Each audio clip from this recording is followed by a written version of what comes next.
À Rodrigue, le jour se lève tôt et le vent se lève avec le jour. Pour Elliot, c'est le meilleur moment de la journée, celui où il s'en va seul relever les casiers qu'il a déposés la veille à l'intérieur du lagon.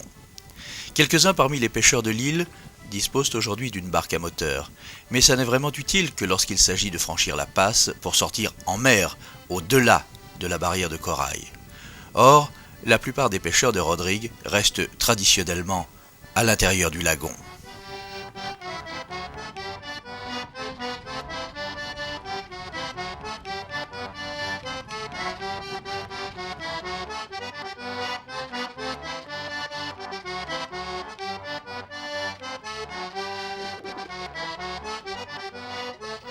Les gros poissons font la navette entre la haute mer et le lagon où ils trouvent une nourriture plus abondante. Les petits, eux, ne connaissent que cet univers intérieur. Les Rodriguais, qui sont aussi poètes, les nomment poisson clown, poisson perroquet, soldat immaculé, lèvre d'Orient, empereur orange, pyramide noire, poisson melon, face d'ange, sergent-major, poisson Picasso. Toute une faune, étoile des mers comprises, que ne retiennent généralement pas les casiers tressés traditionnellement à grosse maille.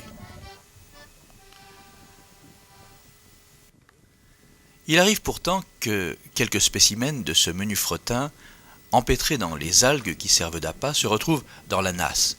Ceux-ci, par exemple, avec leurs rayures horizontales et leurs longues mèches noires, sont des poissons écoliers, qu'Elliot va remettre précautionneusement à l'eau, ne conservant pour lui que les variétés aux allures moins chatoyantes et aux noms moins romantiques.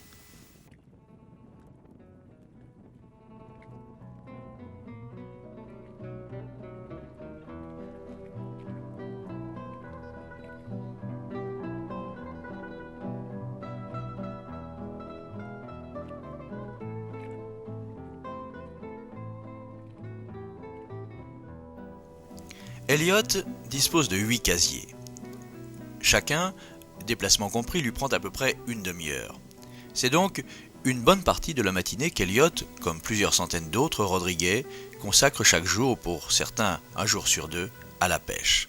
Un métier qui, ajouté à l'élevage de quelques chèvres, d'une ou deux vaches, d'une brassée de poules et parfois d'un cochon gris, aide à nourrir la famille et même parfois, complété par la culture des légumes, d'un jardinet et la cueillette des bananes et des citrons verts, permet de vendre une partie de la production familiale au marché du village.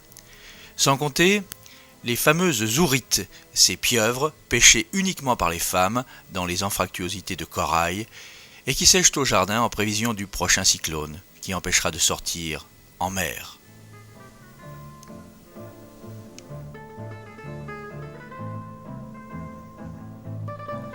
Toute proportion gardée, la barque, la voile et les casiers représentent pour le pêcheur rodriguais une petite fortune. Le lagon ayant tout de même tendance à se dépeupler, le produit de la pêche ne permet guère d'amortir un tel investissement. C'est pourquoi la plupart des barques sont anciennes, soigneusement entretenues et généralement transmises de père en fils. Mais la pêche, c'est d'abord et surtout une tradition, une fierté. Lorsqu'ils se rencontrent le dimanche à la messe ou le soir, à l'épicerie bistrot, les hommes parlent de leur pêche, de leur barque, du temps qu'il a fait, du temps qu'il fera. Et même si, comme aujourd'hui, les casiers n'ont offert que quelques modestes prises, Elliot n'en fera pas une maladie. Par rapport à la pêche, c'est moyenne. Disons, à l'habitude, on prend un peu plus. Ça veut dire une bonne pêche. Ouais, une bonne pêche, on attrape un peu plus. Mais là, disons, ça s'appelle une moyenne pêche. Pour faire une bonne pêche, il faut construire au moins 20 casiers. Et 20 casiers, ça coûte très cher. Et dans votre famille, on a toujours été pêcheur? Ah oui, depuis mon arrière-grand-père. Il était pêcheur, mon grand-père était pêcheur, mon père était pêcheur. Et puis moi-même, je suis pêcheur, et puis tous mes frères sont pêcheurs. Lointains descendants d'esclaves africains ou malgaches, les Rodriguais constituent la perle noire de cet éclat d'univers, 18 km sur 12, perdu en plein océan Indien.